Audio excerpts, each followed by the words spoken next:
تھوڑا تھوڑا آگے تشریف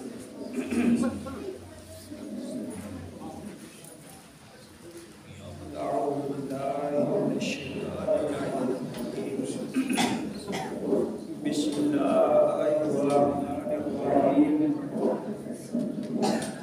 الحمد للہ رب العالمین والعاقبۃ للمتقین الجنۃ للمؤمنین والنار للمنافقین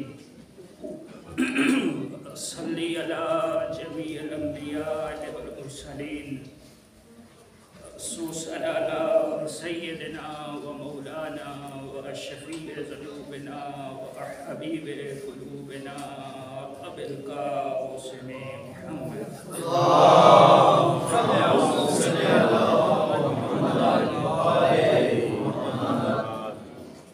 وعلى آل بيته الطيبين الطاهرين المعصومين ولعنة الله على أعدائهم أجمعين وعقابهم إلى يوم الدين. أما بعد فقد قال الله تبارك وتعالى في قرآنه المجيد وفرقانه الحميد ورسوله الحق وهو أصدق القائلين بسم الله الرحمن الرحيم إنا أعطيناك الكوثر صلوات محمد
قبر پہ 4 فقیر بھی جمع نہیں کر سکتے.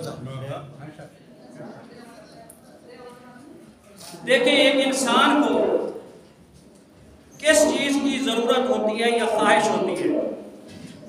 اچھی نوکری، اچھا لباس، اچھا گھر، نوکر چاکر. یہ ایک انسان زیادہ سے زیادہ اس دنیا کی خواہش کرتا ہے اس دنیا کے اندر رہتے ہوئے. مگر اس بادشاہ کے پاس بادشاہت تھی، حکومت تھی، غلام تھے، کنیزیں تھیں، تخت تھا، محل تھا. اگر نہیں تھا تو سکون نہیں تھا. سب کچھ ہونے کے باوجود اس کے پاس سکون نہیں تھا. امام محراب میں تھے، امام مصلی پر تھے مگر سکون سے تھے. امام محراب میں بھی سکون سے تھے، یہ تخت پر بھی بے سکون تھا. امام محراب میں بھی پرسکون تھے، یہ محل میں بھی بے سکون تھا. وہ کون سی ایسی چیز تھی کہ جو امام کو مصلی پہ سکون سے بٹھائے ہوئے تھی اور یہ تخت پر بھی بے سکون تھا؟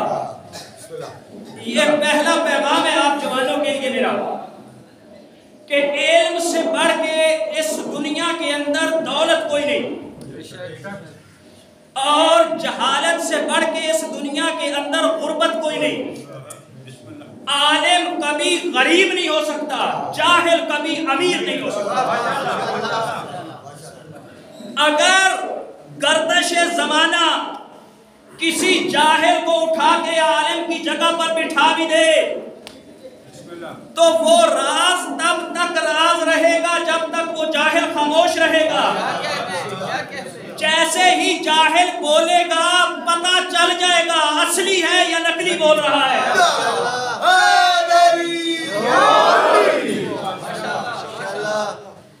یہی وجہ ہے کہ ایک عیسائی آیا، اس نے آ کر یہ دربار کے اندر کہا کہ مسلمانوں کا خلیفہ کون سا ہے. اس نے چھاتی چوڑی کر کے، لگتا ہے اس کی بھی چھاتی ہے، اس کی چھاتی کہنے لگا میں خلیفہ ہوں مسلمانوں کا. کہا کہ میں سوال لے کر آیا ہوں، اس کا جواب دیجئے. کہا جی پوچھیں. کہا کہ میرا ماننا یہ ہے کہ میں عیسائی ہوں، مگر بہت سارے ہمارے عیسائی کہتے ہیں کہ حضرت عیسیٰ علیہ السلام اللہ کے بیٹے ہیں، نعوذ باللہ. میرا یہ ماننا ہے کہ الیاذ باللہ نقل کفر نباشد. وہ کہنے لگا کہ میرا یہ ماننا ہے کہ حضرت عیسیٰ اللہ کے بیٹے نہیں ہیں بلکہ خود اللہ ہے. اگر آپ مسلمانوں کے پاس اس کا رد ہے تو پیش کریں. آپ ثابت کریں کہ حضرت عیسیٰ اللہ نہیں ہے، خدا نہیں ہے، رب نہیں ہے. اب ایسے سوال ہوا اصلی اور نقلی کی پہچان. ایسے سوال ہوا، اس نے درباریوں کی طرف دیکھا، درباریوں نے اس کی طرف دیکھا. کہا کہ آپ سے پوچھا ہے، ہماری طرف کیوں دیکھ رہے ہو؟ اس نے کہا بھائی عزت کا سوال ہے. انہوں نے کہا کہ اگر عزت کا خیال ہوتا تو تیرے ہی دربار میں ہوتے. تو درباروں میں عزت والے درباروں میں نہیں ہوتے، امام بارگاہوں میں ہوتے ہیں. عزت والے درگاہوں میں ہوتے ہیں، درباروں میں نہیں ہوتے. اور یہی وجہ ہے کہ آپ دیکھ لیں کہ جتنے بھی امام بارگاہ آپ چلے جائیں کسی بھی جگہ پر، آئمہ تحریر کی جو ذریع مقدس ہے کسی بھی امام کی، وہاں پر چلے جائیں، قبر اطہر پر چلے جائیں کسی بھی امام کے، کسی بھی معصوم کے، وہاں پر آپ کو سب ملیں گے. حتیٰ کہ امام بارگاہ میں آپ چلے جائیں وہاں پر آپ کو ہندو بھی ملے گا، عیسائی بھی ملے گا، یہودی بھی ملے گا، آپ کو مسلمان بھی ملے گا، مسلمانوں کے جتنے فرقے ہیں سب ملیں گے. ہر کوئی یہاں پر آتا ہے اور پھر ایسا نہیں ہے کہ کسی ایک امام بارگاہ، جتنے امام بارگاہ ہر جگہ ملیں گے، جتنے معصومین کے روزے ہیں ہر جگہ پر ملیں گے، اور وہاں پر آتے ہیں عزت لینے والے عزت لے کے جاتے ہیں، بے آبرو آبرو مند ہو کر جاتے ہیں، بے اولاد اولاد لے کر جاتے ہیں، مقدر والے مقدر لے کر جاتے ہیں، سب آتے ہیں. کسی نے پوچھا کہ بھائی ایسا کیوں ہے کہ یہاں پر سب آتے ہیں؟ تو بڑا خوبصورت جواب کسی نے یہ دیا کہ یہ مذہب مسلک قوم قبیلہ دیکھ کر نہیں دیتے، یہ نیت دیکھ کر دیتے ہیں. بس ایک ہی شرط ہے ان کے در پر، سر جھکا کر آؤ، یہ سر اٹھا کر واپس بھیجتے ہیں. خدا کی قسم کائنات کا یہ واحد در ہے کہ جہاں پر راہب آیا تو بیٹے لے کر گیا، فترس آیا تو پر لے کر گیا، اور اگر آیا تو مقدر لے کر گیا.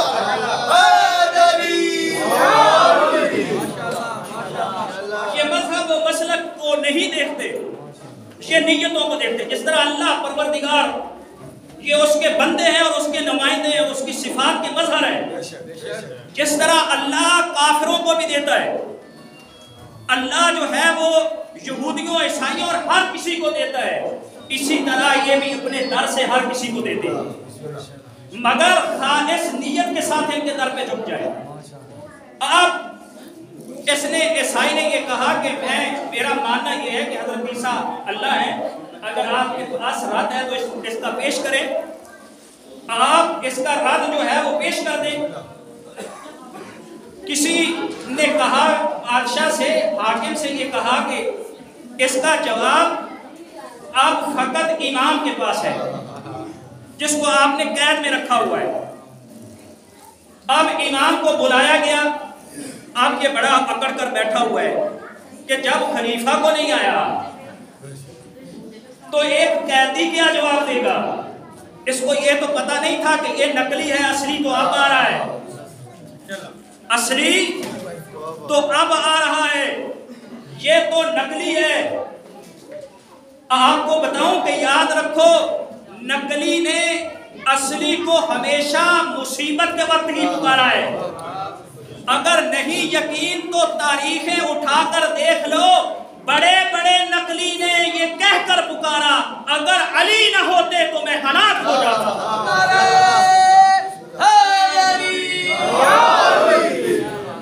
بڑے بڑے یہ کہہ کے چلے گئے لا علی، اگر علی نہ ہوتے تو ہم ہلاک ہو جاتے. یہ جب مولا کو بلایا گیا، امام تشریف لائے، امام نے ارشاد فرمایا کہ کیوں بلایا ہے مجھے؟ اس نے کہا کہ کہہ تو یہ رہا ہے کہ خلیفہ میں ہوں، بادشاہ میں ہوں، لہجے سے تو یہ لگ رہا ہے. مولا نے کہا کیوں بلایا؟ کہا کہ اس عیسائی کا سوال ہے، یہ کہتا ہے کہ میں حضرت عیسیٰ کو اللہ مانتا ہوں، مسلمانوں کے پاس اس کا کوئی رد ہے تو پیش کرے. امام مسکرائے. امام نے کہا اس عیسائی سے کہ ہم نے یہ سنا ہے کہ حضرت عیسیٰ علیہ السلام ذرا نماز میں کچے پکے تھے، سنا ہے کہ کبھی نماز پڑھتے تھے کبھی نہیں پڑھتے تھے. یہ غصے سے کانپتا اور ہانپتا کھڑا ہوا اور کھڑا ہو کے کہنے لگا کہ یہ آپ نے کیا کہا؟ میں اللہ کی قسم اٹھا کر کہتا ہوں کہ حضرت عیسیٰ ساری رات عبادت کرتے تھے اور سارا دن روزہ رکھا کرتے تھے. امام مسکرائے. امام نے کہا کہ ہم بھی تو یہی کہتے ہیں، جو ساری رات سجدے کرتا ہے وہ اللہ نہیں ہوا کرتا، عابد ہوا کرتا. سجدے کرنے والا عابد ہوتا ہے، معبود نہیں ہوتا. ساجد ہوتا ہے، مسجود نہیں ہوتا. مسجود برحق عبادت والا سجدہ فقط اللہ تبارک و تعالیٰ کی ذات کو ہے. اور یہی وجہ ہے کہ ہم شیعہ نے حیدر کرار ہم علی مرتضیٰ کو، چہاردہ معصومین کو ہم اللہ نہیں مانتے، ہم اس کو اللہ کے علم کو اللہ کا نمائندہ مانتے ہیں، اللہ کے مختار بندے مانتے ہیں، اللہ کی عطا کی ہوئی ولایت کے تحت ان کے اختیارات کو مانتے ہیں۔ میری پچھلی تقریریں بھی گواہ ہیں، اور آج پھر میں یہ آپ کو یہ کہنے جا رہا ہوں، خدا کی قسم ہم کسی ایسے بندے کو نہیں مانتے جو نعوذ باللہ الیاذ باللہ ثم الیاذ باللہ نقل کفر نہ باشد، جو میرے مولا علی ابن ابی طالب کو اللہ کہتا ہے۔ ہم ایسے بندوں پہ لعنت کرتے ہیں۔ آپ کرتے ہیں یا نہیں کرتے؟ وہ میرا مولا کس طرح اللہ ہو سکتا ہے جو ساری رات پروردگار عالم کی بارگاہ میں عبادتیں کیا کرتا ہے، جو ایک رات میں ہزار رکعت نماز پڑھتا تھا، وہ کس طرح خدا ہو سکتا ہے کہ نجف اشرف میں جس کی قبر اطہر ہے، وہ کس طرح خدا ہو سکتا ہے کہ 13 رجب کو جس کا ہم جشن مناتے ہیں، اور کس طرح وہ بندے مشرک ہو سکتے ہیں جو امام کی شہادت بھی مناتے ہیں اور امام کی جو ہے وہ آمد بھی مناتے ہیں۔ یہ کس طرح ممکن ہو سکتا ہے کہ یہ کس طرح ممکن ہے کہ شیعہ حیدر کرار جو ہے وہ مشرک ہو جائیں؟ یہ کیسے ممکن ہے؟ خدا کی قسم ہم تو پیدا ہوتے ہیں تو ہمارے کانوں میں یہ کہا جاتا ہے اشہد ان امیر المومنین علی ولی اللہ، ہم پیدا ہونے سے مرنے تک علی کو ولی اللہ مانتے ہیں، خدا نہیں مانتے۔ ہمیں تو قبر کے اندر بھی کندھے ہلا کے کہا جاتا ہے کہ دو گواہی کے علی تمہارا امام ہے، اور ہم ایسے کسی بندے کو نہیں مانتے، نہ ہم ایسے کسی فرقے کو مانتے ہیں۔ ہمیں نہیں معلوم، اگر کوئی مانتا ہے تو ہم ایسے لوگوں پہ لعنت کرتے ہیں۔ جو علی کو اللہ مانے اس پہ بھی لعنت، جو علی کو خدا مانے اس پہ بھی لعنت، جو یہ کہے کہ نعوذ باللہ علی نبی ہے اس پر بھی لعنت، جو یہ کہے کہ اللہ نعوذ باللہ علی ابن ابی طالب کے اندر حلول کر گیا ہے اس پہ بھی لعنت، نعوذ باللہ جو یہ کہہ دے کہ اب امام کی معرفت کے بعد کوئی عبادت اللہ کی فرض نہیں ہے اس پہ بھی لعنت، اور جو اللہ کے دیے ہوئے علی کو اختیارات کو نہ مانے اس کمینے پہ بھی لعنت۔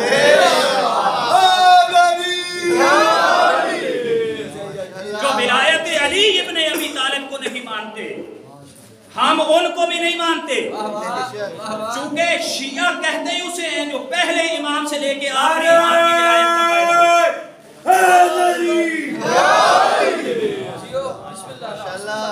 یاد رکھیں ہمارا عقیدہ واضح ہے، کوئی شیعہ نے حیدر کرار کے بارے میں جو ہے وہ منہ نہ کھولے۔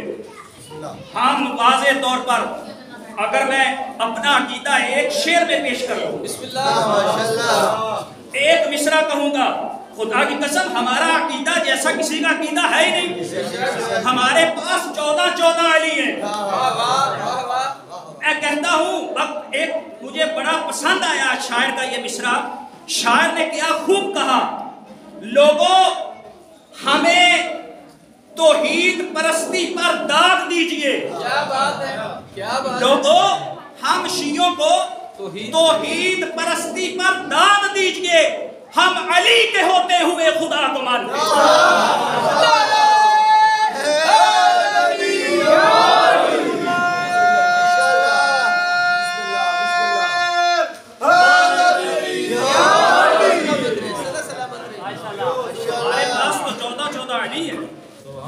ہمارے پاس تو ان کی بتائی ہوئی توحید ہے، وہ میرے مولا جو ارشاد فرماتے ہیں لیسا، خود اللہ نے کہا لیسا کمثلہ شیء، اس کا کوئی مثل نہیں ہے، اور میرے مولا علی ابن ابی طالب نے کہا جس نے اللہ کا مثل مان لیا گویا کہ اس نے خدا کو محدود کر دیا۔ کیا بات ہے، میرا خدا محدود نہیں ہے، میرے خدا کا کوئی جسم نہیں ہے کہ وہ اس جیسا ہو سکے، میرے خدا کی کوئی شکل نہیں ہے کہ کوئی اس کا ہم شکل ہو سکے۔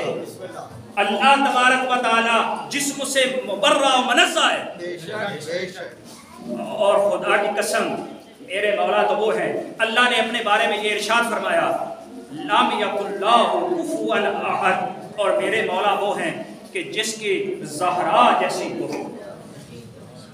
میرے مولا وہ ہیں جس کے حسنین شریفین جیسے جو ہے وہ بیٹے ہیں، میرے آقا و نامدار وہ ہیں کہ جس کے جو ہے وہ والد بزرگوار حضرت ابو طالب ہیں، اس میں کسی قسم کا شک نہیں ہے۔ اور ہمیں چاہیے یہ کہ ہم ان کی خوشی ویسے منائیں جیسے یہ خوش ہوتے ہیں، ان کی غمی بھی ویسے منائیں جیسے یہ خوش ہوتے ہیں۔ میں حلال و حرام، ناجائز جائز کی بات ہی نہیں کرتا، خدا کی قسم میرے مومنوں، میرے بھائیوں، میرے عزیزوں، ہمیں کیا چاہیے؟ ہم خوشی کیسے ان کی منائیں کہ جس سے یہ خوش ہوں یا جس سے ہمارا دل خوش ہو؟ پریشان اگر ہم ان کی خوشی پر ڈانس کرنے لگ جائیں، خود سوچے آپ، کیا اگر امام زمانہ علیہ السلام موجود ہوں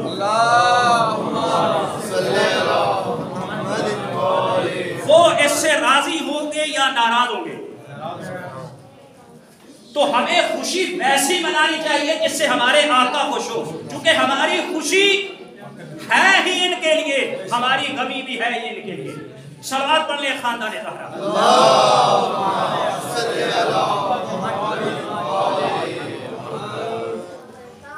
یہ میرے مولا نے جب اس کو جواب دیا، اس نے یہ کہا کہ کس طرح ممکن ہے کہ امام سے جان چھڑائی جا سکے؟ کسی نے کہا کہ امام کو جو ہے وہ قتل کروا دیا جائے، اس نے کہا کہ یہ بھی میں نے کوشش کی تھی لیکن امام کا عصا مبارک وہ اژدہا بن گیا اور اس نے میرے گلے کو پکڑا اور قریب تھا کہ میری جان نکل جاتی۔ میرے پاس کوئی ایسا چارہ کار نہیں ہے۔ سب سے پہلے کچھ درباریوں نے اسے یہ مشورہ دیا کہ اس طرح کرو، العیاذ باللہ، یہ میرے بہت سارے ائمہ کے ساتھ یہ واقعہ پیش آیا، 7ویں امام کے ساتھ، 8ویں کے ساتھ، 9ویں کے ساتھ، 10ویں کے ساتھ، مسلسل ائمہ کے ساتھ، اور ایک جیسا واقعہ۔ مگر آج جو میں آپ کی خدمت میں یہ نقل کرنا چاہتا ہوں اس کی خاص ایک وجہ ہے جو آخر میں آپ کو آپ کی خدمت میں عرض کرتا ہوں۔ سب سے پہلے انہوں نے کہا کہ امام علیہ السلام کو نعوذ باللہ بلائیں اپنے دربار میں اور امام کی جو ہے وہ ان کی عزت کو داغدار کیا جائے۔ اب اس نے بہت ماہر قسم کا جادوگر بلایا۔ جب جادوگر بلا لیا تو امام علیہ السلام کو بھی دعوت دے دی۔ امام علیہ السلام کو جب دعوت دی تو کھانے پر جب میرے مولا بیٹھے تو اس جادوگر نے امام کے سامنے سے جب امام نے ہاتھ بڑھایا کھانا سرک گیا۔ امام نے یہ ارشاد فرمایا کہ اے ہارون اسے روکو، اسے روکو، اور بائیں نہیں، جیسا پچھلے میں نے آپ کی خدمت میں نقل کیا تھا، سامنے جو ہے وہ قالین کے اوپر شیر بنا ہوا تھا۔ امام نے اسے حکم دیا کہ اس دشمن خدا کو پکڑ لے۔ شیر داڑتا ہوا باہر آیا اور اس جادوگر کو وہ کھا گیا۔ اب شیر ایسے تو نہیں بنتا، نطفہ ہوتا ہے، نطفہ کے بعد جو ہے وہ علقہ ہوتا ہے، مضغہ ہوتا ہے، ہڈیاں بنتی ہیں، گوشت بنتا ہے، پھر وہ بڑا ہوتا ہے، پھر شکار کے قابل ہوتا ہے۔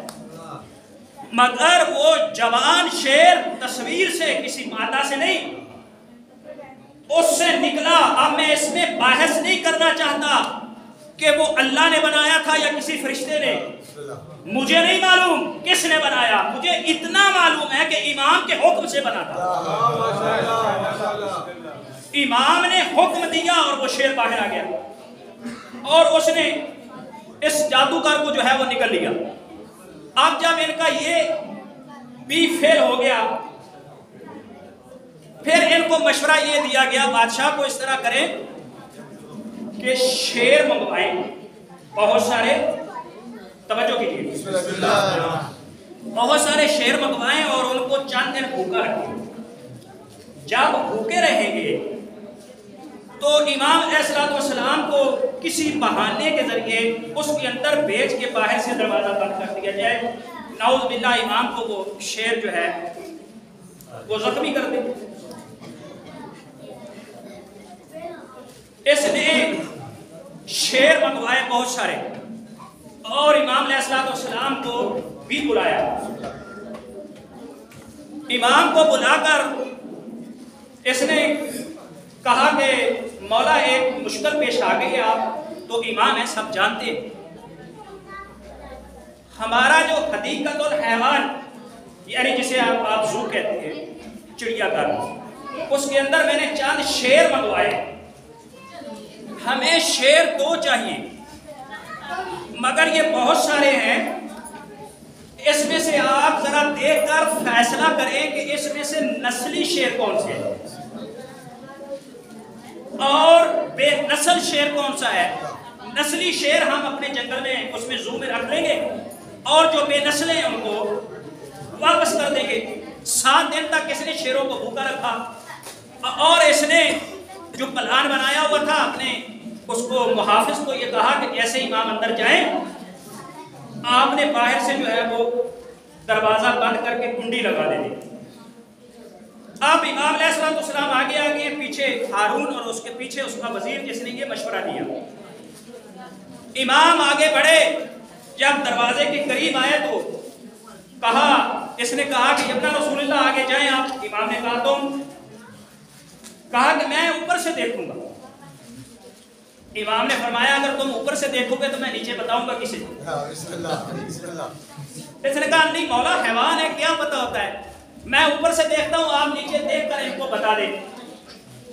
آپ امام علیہ السلام کہتے ہیں کہ جیسے ہی اس اندر گئے شیروں کے پنجرے کے اندر جہاں ان کو بند کیا ہوا تھا، باہر سے محافظ نے جو ہے وہ کنڈی لگا دی۔ اب امام جیسے آگے بڑھے تو اس نے جو ہے وہ اپنا چہرہ دوسری طرف پھیر لیا۔ وزیر نے کہا نیچے تو دیکھو۔ اس نے کہا میں خون نہیں دیکھ سکتا۔ اس نے کہا بدبخت خون نہیں ہے، نیچے تو دیکھو، منظر ہی بدل چکا ہے۔ جیسے ہی اس نے دیکھا، علامہ مجلسی لکھتے ہیں اپنی بہار کے اندر، جیسے ہی بادشاہ نے نیچے دیکھا کہ جنگل کے شیر خدا کے شیر کے پاؤں پہ سر جھکا کے کھڑے تھے۔ عالم اب یہ تھا کہ امامت کا کعبہ درمیان میں تھا، یہ جنگل کے شیر امامت کے کعبہ کا طواف کر رہے تھے۔ امام بیٹھے، یہ 7 شیر بھی بیٹھے، امام ایک ایک کے سر پہ ہاتھ پھیر رہے ہیں اور کہا ہارون نیچے آؤ۔ یہ گھبرا کے کہتا ہے کہ مولا یہ میرا پلان نہیں تھا، یہ وزیر نے مشورہ دیا تھا۔ امام نے فرمایا کہ نیچے آؤ، ہم تیرے پلان بنانے سے پہلے سے جانتے ہیں کہ یہ کس کا پلان تھا، یہ امام ہے۔ یہ نیچے آیا، آگے اس نے اپنے محافظ سے کہا کہ دیکھو میں جاؤں گا، دروازے کے قریب ہی رہوں گا، دروازے کو بند نہیں کرنا، کیا پتا کب بھاگنا پڑ جائے۔ یہ اب نیچے آیا، اترا، دروازے کے پاس گیا۔ امام نے فرمایا آگے آؤ۔ کہا مولا نہیں، مجھے میں یہاں سے نظر آ رہا ہے، میں یہاں سے دیکھتا ہوں۔ امام نے فرمایا کہ جن کے بڑوں کو مصطفیٰ کے ہاتھوں پہ علی نظر نہیں آیا، اس کو اتنی دور سے جو ہے وہ شیر کیسے نظر آئے گا، آگے آؤ۔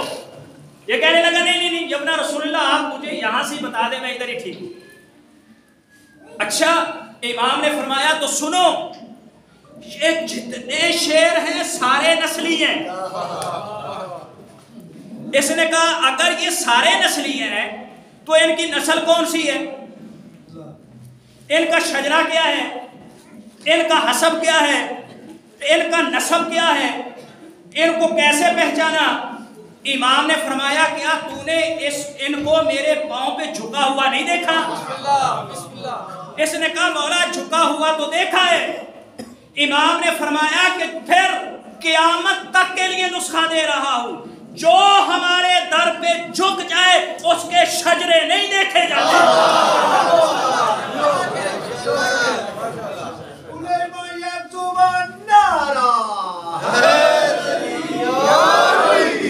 میں نے جب یہ پڑھا میں نے کہا مولا تیرا شکریہ, تو نے تا قیامت تک ہمیں نسخہ دے دیا.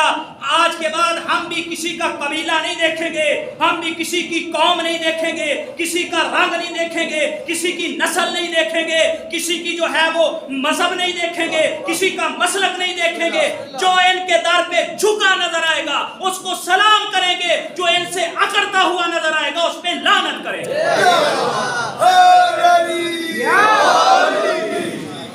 جو ان کی امامت کو قبول نہیں کرے گا ہمارا اس کے ساتھ کوئی تعلق نہیں, ہم ان سے اظہار بیزاری کرتے ہیں. جو ان کی امامت کو 14 معصومین کی امامت کو قبول کرے گا ہم اس کو جو ہے وہ سلام کریں گے. خدا کی قسم یہ میرے مولا. اور ایک عجیب واقعہ علامہ مجلسی نے لکھا, کہتے ہیں کہ راوی ہیں صالح مربس, وہ کہتے ہیں کہ کن تو میں جو ہے وہ حجاز کے قافلہ کے ساتھ تھا کہ ہم جا رہے تھے حج پر. حج پر جب جا رہے تھے تو وہاں پر ایک شخص تھا جس کا نام ابراہیم تھا. اس کے پاس کوئی چیز تھی, اس کو اس نے بڑا سینے کے ساتھ لگا کے رکھا ہوا تھا, اور وہ قبر تھا, بند تھا غلاف کے اندر, جس طرح صحیفہ ہوتا ہے, جس طرح صحیفہ کو بندہ بڑے عزت و احترام کے ساتھ سینے سے لگا کے رکھتا ہے. اس کے پاس اس طرح کی کوئی چیز تھی کہ ہم سفر کرتے کرتے رستے میں بھٹک گئے. جب رستے میں ہم بھٹکے تو جب ہمیں رستہ نہیں مل رہا تھا تو اس شخص نے اس صحیفہ کو سامنے رکھا اور رکھ کے کہا ایھا المبارک این الطریق, اے مبارک اے برکت والے رستہ کدھر ہے. وہ کہتا ہے کہ ہم نے سنا کہ فصیح زبان میں اس سے جواب آیا کہ یہاں سے تھوڑا دائیں جانب مڑو, جیسے ہی سامنے جاؤ گے تو آپ کو رستہ مل جائے گا. وہ کہتا ہے کہ جیسے ہی ہم دائیں مڑے اور تھوڑا آگے گئے تو رستہ ہمیں مل گیا. وہ کہتا میں بڑا پریشان ہوا اور بڑا حیران ہوا, مجھے بڑا تعجب ہوا کہ اس کے پاس کی کون سی ایسی چیز ہے کہ جو ہر چیز کا جواب دے رہی ہو.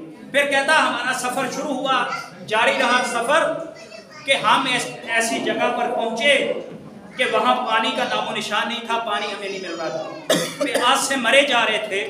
کہ پھر یہ بندہ ظاہر ہوا اور اس نے یہ کہا ایھا المبارک این الماء,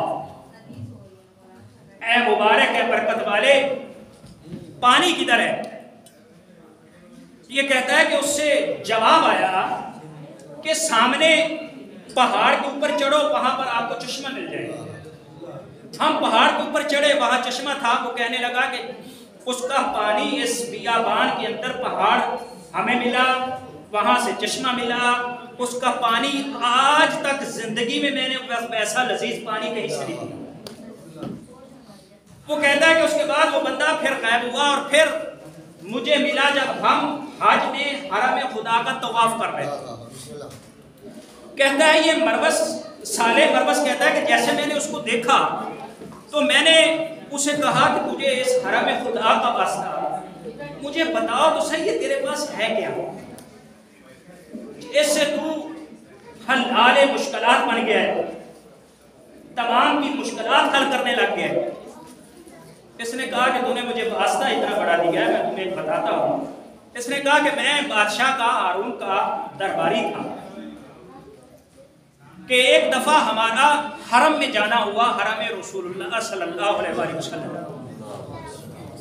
جب ہم وہاں پر پہنچے تو دیکھا کہ ایک طرف سے ایک جوان ہے, وہ تشریف لایا ہے کہ جسے تمام رستہ دے رہے ہیں, اور وہ بڑے جاہو جلال سے وہاں پر تشریف لایا. ایک طرف بادشاہ تھا, بادشاہ نے بھی قبر اطہر مصطفیٰ صلی اللہ علیہ وآلہ وسلم پر کھڑے ہو کے سلام کیا اور کہا کہ السلام علیکم یا ابن عم، اور ادھر سے اس جوان نے سلام کیا السلام علیکم یا جدی۔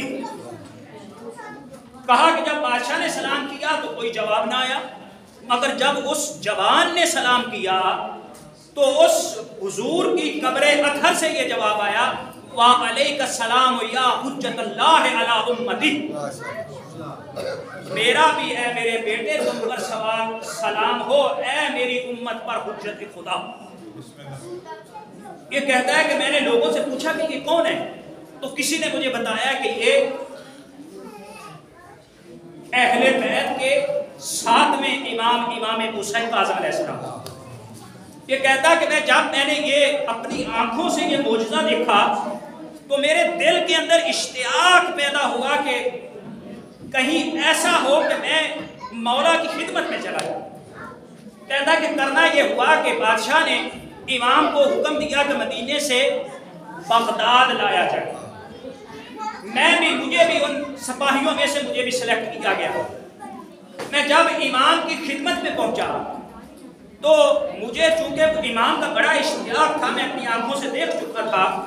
کہتا ہے کہ میں امام کے قریب ہوا، امام نے پانی طلب کیا وضو کرنے کے لیے، جیسے ہی امام نے اپنے بازوؤں سے وہ کہتا ہے کہ کپڑا پیچھے کیا، امام کے بازو ایسے چمکنے لگے جیسے 14ویں کا رات کو چاند چمکتا۔ میں نے بڑے تعجب سے دیکھا اور میں نے کہا کہ مولا آپ کا جسم اتنا کیوں چمک رہا ہے؟ تو امام نے مسکرا کے فرمایا ھذا لحم لحم رسول اللہ، ھذا جسد رسول اللہ، یہ گوشت اور پوست رسول اللہ کا گوشت اور پوست ہے، یہ کیوں نہ چمکے؟ یہ کہتا ہے کہ میں امام کا پرسنل جو ہے وہ غلام بن گیا، میں ہر وقت امام کے ساتھ ساتھ، گھبرائیے گا نہیں، کہتا ہے کہ میں امام کے بالکل بہت قریب ہو گیا، خدا کی قسم اس بندے کی معرفت اگر کہیں اس کی قبر مل جائے تو میں اس کی قبر چوم لوں۔ یہ کہتا ہے کہ امام نے ایک دن مجھے اپنا ایک پاؤں کا ایک جوتا دیا، کہا یا ابراہیم یہ میرا جوتا اب اس قابل نہیں رہا، اس کو پھینک دو، پہننے کے قابل نہیں رہا۔ کہتا میں نے امام نے مجھے حکم دیا، میں نے وہ جوتا لیا، جا کر جب پھینکنے لگا تو میرے ذہن میں یہ آیا کہ اگر میں نے جوتا پھینک دیا تو یہاں سے تو نجس لوگ بھی گزریں گے، نجس لوگوں کے پاؤں امام کے جوتے پر آ جائیں گے۔ کہتا ہے کہ میں نے اس جوتے کو لیا، اپنے صاف و شفاف کپڑے کے اندر جو ہے وہ غلاف کے اندر رکھا اور میں نے اس کو متاع آخرت سمجھ کے اپنے پاس رکھ لیا، اور میں نے دل میں یہ خیال کیا کہ خدا کی قسم بروز محشر اگر میرے سارے اعمال بھی باطل ہو گئے تو یہ جوتا کافی ہے میری شفاعت کرنے کے لیے۔ نعرہ صلوات۔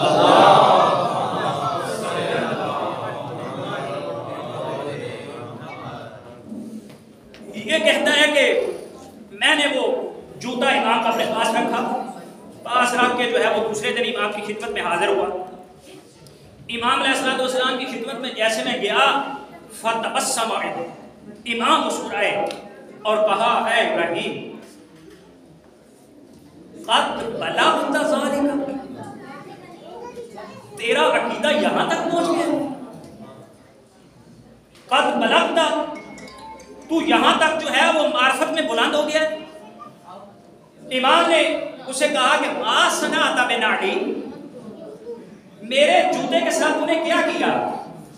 کہا کہ مولا میں نے اسے متاع آخرت سمجھ کر اپنے پاس اپنے فی ثوبی اپنے کپڑے میں لپیٹ کر اس کو اپنے پاس رکھ لیا ہے۔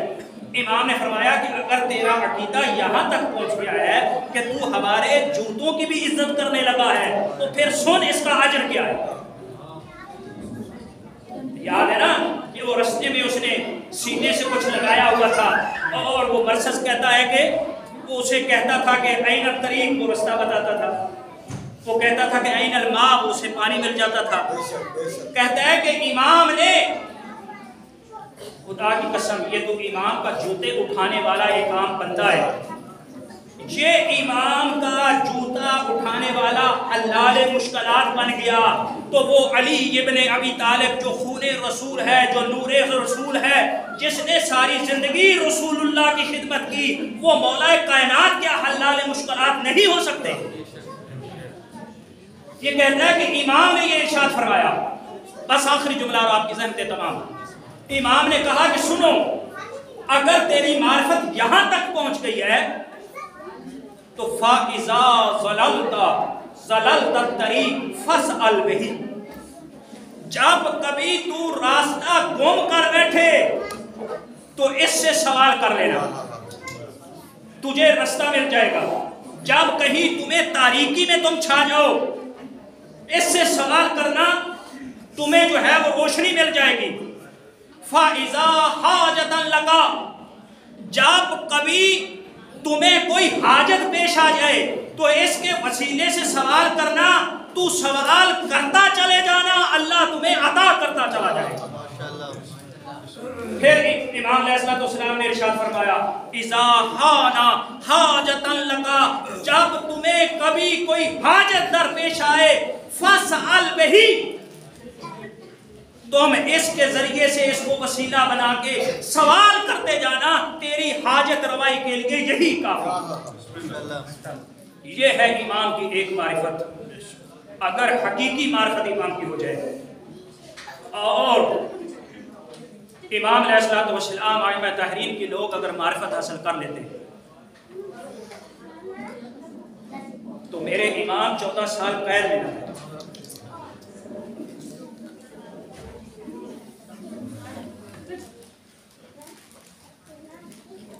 تمہارا یہ امام جس نے 14 سال قید کے اندر گزارا، 1 سال بصرے میں اور 13 سال بغداد کے اندر۔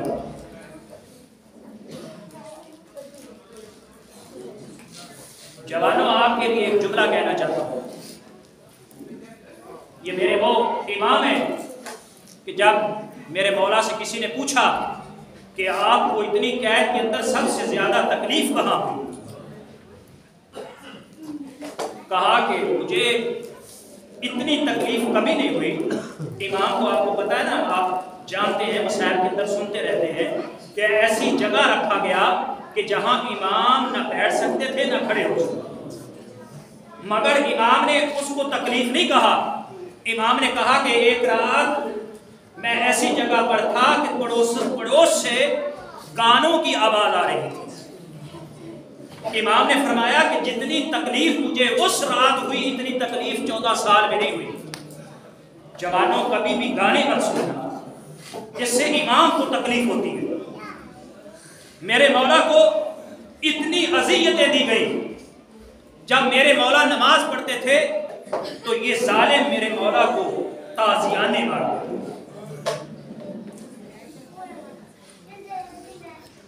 آزادارو، یہ وہ میرے مولا ہیں کہ جس کی 17 یا 19 بیٹیاں ہیں اور جس کے 18 بیٹے ہیں، لیکن ہائے غربت کہ جس کے جنازے کو مزدوروں نے اٹھایا۔ خدا کی قسم، آزادارو، آپ نے سنا میرے مولا کے سر پہ بھی ضربت لگی اور مولا کا سر بھی زخمی ہوا، اور میری آقا زادی رسول اللہ کی بیٹی کا پہلو بھی زخمی ہوا، لیکن آزادارو بی بی کا پہلو تو ایک بار زخمی ہوا نا، مولا کا سر تو ایک بار زخمی ہوا، لیکن خدا کی قسم یہ میرے وہ مولا ہیں کہ جس کو ایسی جگہ پر رکھا گیا تھا کہ اگر اوپر ہوتے تھے تو تب بھی میخیں لگتی تھی، اگر نیچے ہوتے تھے تب بھی سلاخیں لگتی تھی۔ آزادارو، وہ وقت بھی آ گیا، بس 1 اور 2 جملے اور آپ کی ذہن میں تمام۔ آزادارو، وہ وقت بھی آیا کہ جب میرے مولا کو 23 رجب کو زہر دیا گیا۔ جب زہر دیا گیا نا